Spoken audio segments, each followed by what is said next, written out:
बिस्मिल्लाहिर्रहमानिर्रहीम। अस्सलाम वालेकुम व्यूअर्स, मैं हूं शेफ़ सारा।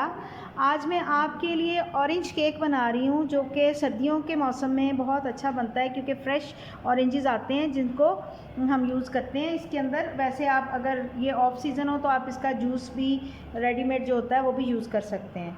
तो इसके लिए मैंने 4 अंडे बीट किए हैं। तकरीबन 3 से 4 मिनट हो गए हैं मुझे बीट करते हुए, और इसमें मैंने half tea spoon vanilla essence डाला। आप ऑरेंज एसेंस भी डाल सकते हैं लेकिन मेरे पास वनीला एसेंस अवेलेबल था।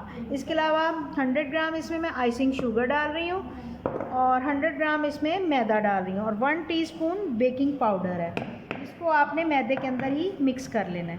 पहले हम इसका स्पंज तैयार करेंगे, फिर इसके बाद इसकी नेक्स्ट प्रोसेस करेंगे।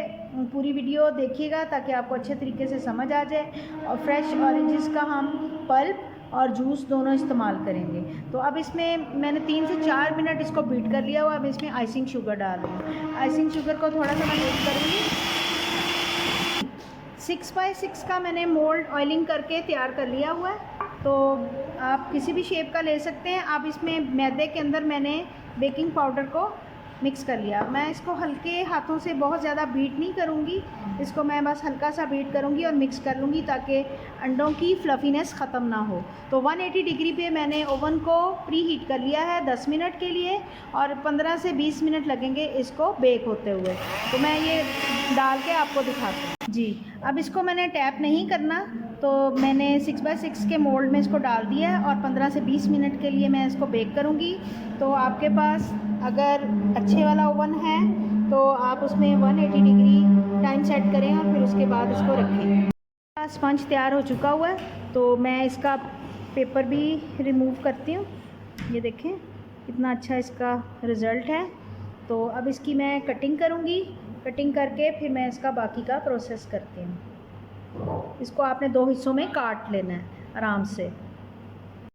ये देखें स्पंज मैंने 2 हिस्सों में कटिंग कर लिया हुआ है। तो अब इस पर मैं ऑरेंज जूस डालूँगी क्योंकि ये ऑरेंज केक है, इसलिए मैं इसको ऑरेंज जूस के साथ डिप करूँगी जी। इसमें ऑरेंज जूस मैंने 3 से 4 माल्टों का निकाल लिया हुआ है और इसमें मैंने 2 चम्मच चीनी के डाल दिए हुए हैं क्योंकि ऑरेंज जूस थोड़ा सा खट्टा होता है, तो जिसका रिज़ल्ट जो है खट्टा आता है, तो इसलिए मैंने इसमें थोड़ी सी चीनी डाल ली है ताकि इसका अच्छा रिज़ल्ट आए। ये फ्रेश लेमन जूस से बनता है, आप इस डब्बे वाला भी यूज़ कर सकते हैं, लेकिन जब सीज़न फ्रेश का हो तो फिर आपको फ्रेश ही यूज़ करना चाहिए।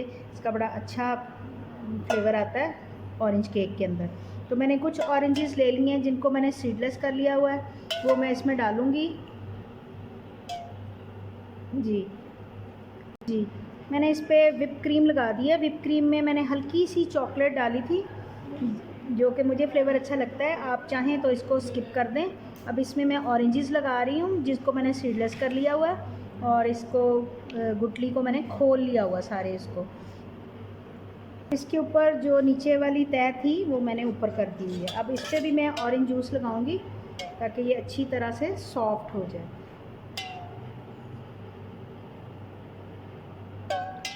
आप पानी में चीनी डाल के भी लगा सकते हैं, लेकिन जब ऑरेंज केक हो तो फिर ऑरेंज का फ्लेवर आना चाहिए उसके अंदर। चीनी इसलिए डाली है कि थोड़ा सा मीठा हो जाए। ऑरेंजेस खट्टे होते हैं तो ज़्यादा खट्टा नहीं फील होना चाहिए। तो अब मैं इसको 10 मिनट का रेस्ट दूंगी फ्रिज में ताकि ये सेट हो जाए, थोड़ा सा अपनी जगह पे क्रीम इसके अंदर फिक्स हो जाए जी। मैंने इसको प्लास्टर कर लिया हुआ है। अब नीचे इसकी मैं डिज़ाइनिंग कर रही हूँ। तो ये आपने इसके नीचे वाले पोर्शन में डिज़ाइन लगा लेना है सारा, किसी भी नोज़ल से जो आपको पसंद हो। ये मैं स्टार नोज़ल से बना रही हूँ, तो ये मैं भी बना के आपको दिखाती हूँ जी। मज़ेदार सा fresh cream orange cake ready है। तो अभी हम इसको थोड़ी देर फ्रिज में रखेंगे, फिर उसके बाद कटिंग करेंगे। तो मिलते हैं अगली रेसिपी के साथ। इसको आप लाजमी ट्राई कीजिएगा, ये बहुत मज़े का बनता है। मिलते हैं अगली रेसिपी के साथ। अल्लाह हाफ़िज़।